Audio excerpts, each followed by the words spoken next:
ஆண்டவரும் உலக இரட்சகருமாயிருக்கிற இயேசு கிறிஸ்துவின் நாமத்தில் லாகின் டிவி வழங்கும் ஆட்டுக்குட்டியானவரின் சத்தம் என்கின்ற இந்த நிகழ்ச்சிக்கு உங்கள் யாவரையும் நாங்கள் அன்போடு கூட வரவேற்கிறோம். பிரியமானவர்களே, பரிசுத்த வேதாகமத்தில் யாத்துராகமம் 23ஆம் அதிகாரம் 20ஆம் வசனத்தை வாசிக்க கேட்போம்.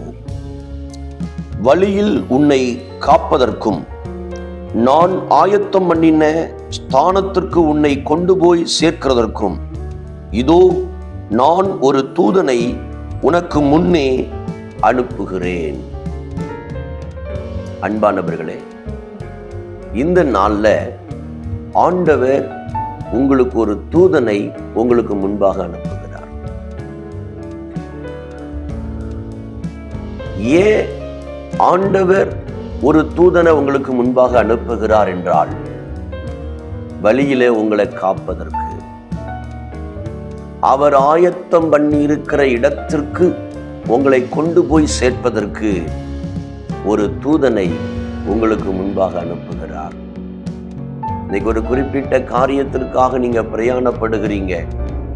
அந்த பிரயாணத்துல எந்த ஒரு அழிவும், எந்த ஒரு ஆபத்தும், எந்த ஒரு தீமையும் மனுஷனால, மிருகங்களால, பொல்லாத வல்லமைகளினால நீங்க பிரயாணப்படுகிற அந்த காரியத்துக்கு எந்த தடையும் வரக்கூடாது என்பதற்காக ஆண்டவர் வழியில உங்களை காப்பதற்கு ஒரு தூதனை இன்னைக்கு அனுப்புகிறார்.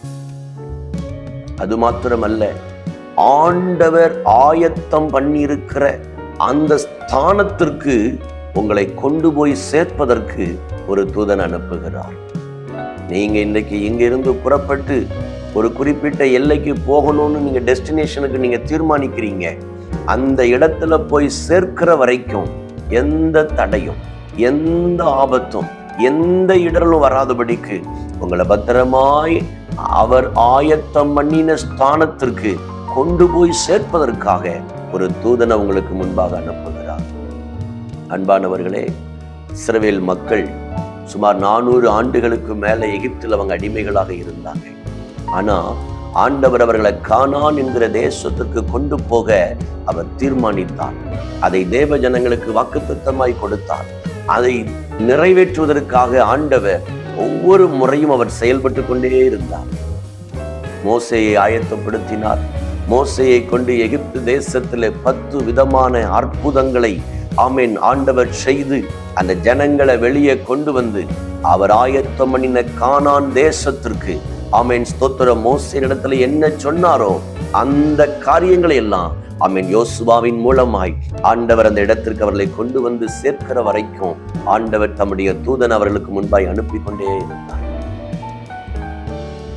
எனக்கு அன்பானவர்களே, வழியில் எத்தனையோ இடர்பாடுகள், எத்தனையோ சூழ்நிலைகள், ஜனங்களுடைய முறுமுறுப்பு, ஜனங்கள் தேவனை பரீட்சை பார்த்த விதங்கள், இதெல்லாம் ஒருபுறம் நடந்தாலும் வழியில் அவங்களை காப்பதற்கும் அவர் ஆயத்தம் பண்ணின ஸ்தானமான அந்த கானான் தேசத்திற்கும் கொண்டு போய் சேர்ப்பதில் அவர் உண்மை உள்ளவராயிருந்தார். ஒரு தூதனை அனுப்பி அவர்களுக்கு உண்மை உள்ளவராயிருந்தார். இன்றைக்கும் இந்த உலக வாழ்க்கையில, இந்த வனாந்தரமான பிரயாணத்தில் இருக்கிற என் அன்பு சகோதரனே, சகோதரியே, உங்களையும் என்னையும் எப்படியாயிலும் பரலோக ராஜ்யம் என்கிற அந்த கானான் தேசத்திற்கு கொண்டு போய் சேர்ப்பதற்கு ஆண்டவர் உண்மை உள்ளவராய் இருக்கிறார். இந்த பிரயாணத்திலே வழியில உங்களை காப்பதற்கும் அவர் ஆயத்தம் பண்ணின ஸ்தானத்துல உங்களை கொண்டு போய் நிறுத்துவதற்கும் ஒரு தூதனை கர்த்தர் இந்த நாட்கள் உங்களுக்கு முன்பாய் அனுப்புகிறார். சொந்து போகாதீங்க, கவலைப்படாதீங்க. ஐயோ, நான் எப்படி என்னுடைய வாழ்க்கையின் ஓட்டத்தை முடிக்க போகிறேன்? நான் பரலோக ராஜ்யத்திற்கு போய்விடுவேனா? என்னால் பரலோக ராஜ்யத்துக்கு போக முடியுமா? கவலையே படாதீங்க. ஆண்டவர் இடத்துல வாக்கு கொடுத்திருக்கிறார். வழியில உங்களை காப்பதற்கும் அவர் ஆயத்தம் பண்ணின ஸ்தானத்திற்கு உங்களை கொண்டு போய் சேர்ப்பதற்கும் ஒரு தூதனை உங்களுக்கு முன்பாக அனுப்புகிறார். ஒரு உயர்வு, ஒரு மேன்மை, ஒரு ஆசீர்வாதம், ஒரு செழிப்பு, ஒரு நன்மை, இப்படிப்பட்ட எல்லா மேன்மையான ஆசீர்வாதங்களுக்கு உங்களை கொண்டு போய் சேர்ப்பதற்கு கர்த்தர் ஒரு தூதனை அனுப்புகிறார். நீங்க கவலைப்பட வேண்டாம். ஜெபிப்போமா. மகா பரிசுத்தமுள்ள பிதாவே, எனக்கும் எங்களுக்கும் நீங்க ஆயத்தம் பண்ணி இருக்கிற அந்த ஸ்தானத்துல எங்களை கொண்டு போய் சேர்ப்பதற்கு வழியில எங்களை காப்பதற்கு உம்முடைய தூதர்களை எங்களுக்கு முன்பாய் நீங்க அனுப்புகிறதற்காக ஸ்தோத்திரம் ஆண்டவரே. வழியில எங்களுக்கு விரோதமாய் சாசு கொண்டு வருகிற எல்லா காரியங்களையும் மேற்கொள்வதற்கு, எங்களை பாதுகாப்பதற்கு உம்முடைய தூதர்களை எங்களுக்கு முன்பாய் அனுப்புகிறதற்காக ஸ்தோத்திரம். நீர் ஆயத்தம் பண்ணின அந்த ஸ்தானத்திற்கு எங்களை கொண்டு போய் சேர்ப்பதற்கு உம்முடைய தூதர்களை எங்களுக்கு முன்பாய் அனுப்புகிறதற்காக ஸ்தோத்திரம். இன்றைக்கு இவர்களுக்கு அனுப்புகிறதற்காக ஸ்தோத்திரம் ஆண்டவரே. உம்முடைய நாமத்தை மகிமைப்படுத்தும். இவர்களை காத்து ஆண்டவரே நீர் ஆயத்தம் பண்ணின ஸ்தானத்திற்கு கொண்டு போய் சேர்ப்பதற்கு உம்முடைய தூதர்களை அனுப்புகிறதற்காக நன்றி நிறைந்த இருதயத்தோடு கர்த்தரை துதிக்கிறோம். இன்றைக்கு இந்த தேவ ஜனங்களுடைய பயங்கள் விலகட்டும் ஆண்டவரே. இவர்களை பாதுகாப்பதற்கு ஒரு தூதன் இருக்கிறான். இவர்களை தேவன் ஆயத்தம் பண்ணின ஸ்தானத்திற்கு கொண்டு போய் சேர்க்கிற வரையிலையும் அந்த தூதன் இவர்களுக்கு முன் செல்வான் என்ற விசுவாசத்தை தாரும் ஆண்டவரே. நீர் அப்படி செய்கிறதற்காக ஸ்தோத்திரம். என் நாமம் மேன்மை அடையட்டும். இயேசுவின் மூலம் ஜெபிக்கிறோம் நல்ல பிதாவே, ஆமென். பிரியமானவர்களே, இந்த வார்த்தை உங்களுக்கு ஆசீர்வாதமாக இருக்கும் என்று நான் கர்த்தருக்குள்ள விசுவாசிக்கிறேன். மறக்காமல் இந்த வார்த்தையை மற்றவர்களுக்கு பகிரும்படி உங்களை அன்பாய் கேட்கிறேன். முதல் முறையாக நீங்க இந்த நிகழ்ச்சியை பார்க்கிற நபராக இருப்பீங்கன்னு சொன்னால் லாகின் டிவி என்கிற இந்த யூடியூப் சேனலை நீங்க சப்ஸ்கிரைப் பண்ணும்படி உங்களை அன்பாய் கேட்கிறோம்.